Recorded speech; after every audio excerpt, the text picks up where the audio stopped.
नारे लगाए जा रहे हैं।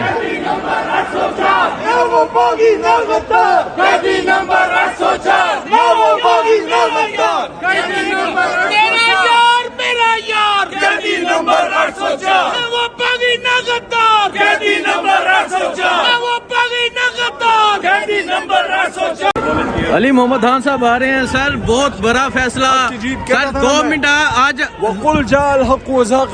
सर क्या कहना चाहेंगे? जो कहते थे साजिश नहीं हुई, आज इमरान खान का मौक़िफ़ कह दीजिए मेरे हबीब कि जब हक आता है तो बातिल मिटता है, और बातिल तो है ही मिटने के लिए। आज मिट गया बातिल, आज हथौड़ा मार दिया हाई कोर्ट ने और बता दिया सबको कि मुहिब वतन कौन है। वो लोग जिन्होंने इमरान खान या शाह महमूद कुरैशी को गद्दार कहा, वो अब शर्म से अपना मुंह छुपाते फिरेंगे। देखें जी, ये हुशियां हैं, पाकिस्तान जीत गया।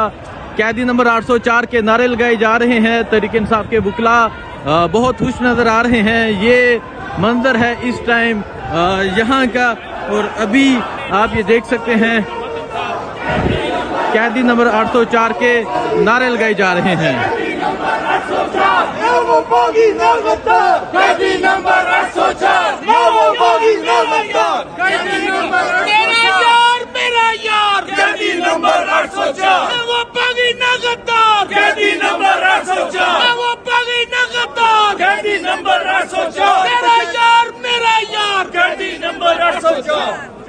नारे लगाए जा रहे हैं कैदी नंबर 804 के। अल्हम्दुलिल्लाह आज मैं सवाल करता हूँ कि DGISPR अब माफी कौन मांगेगा?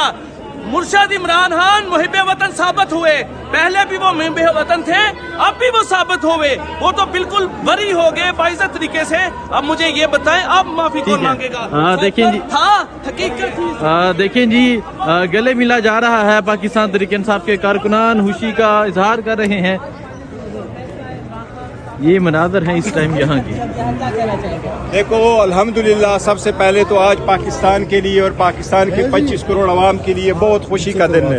आज अवाम ने देखा कि हक का फैसला आ गया, इंसाफ का आलम बुलंद हुआ, और अल्हम्दुलिल्लाह वो जो नाहक और बेसलेस केस था उसका खात्मा हुआ, जिसमें खान साहब ने तकरीबन 10 महीने का वक्त गुजारा जेल में, जिसकी बुनियाद पे सारा वक्त खान साहब को रखा गया जेल में। अल्हम्दुलिल्लाह आज उसका खात्मा हो गया और दुनिया ने देख लिया। आज खुशी का दिन है, और इस कशमकश और सख्ती वाले हालात में आज बारिश का पहला कतरा लोगों ने देखा। इंशाअल्लाह अन करीब बारान रहमत अवाम देखेगी जब खान साहब बाहर होंगे, और इंशाअल्लाह बहुत जल्द बाहर होंगे। हमने अदालत का एहतराम किया, हमेशा अदलिया का एहतराम किया, हमेशा अदलिया पे एतमाद किया, और अदलिया से हम आज भी उम्मीद लगाए बैठे हैं कि इंशाअल्लाह ताला हक का बोल बाला होगा, और ये सारे जो बेसलेस केसेस है, पॉलिटिकल विक्टिमाइजेशन के केसेस है, इंशाअल्लाह ताला ये ख़त्म होंगे।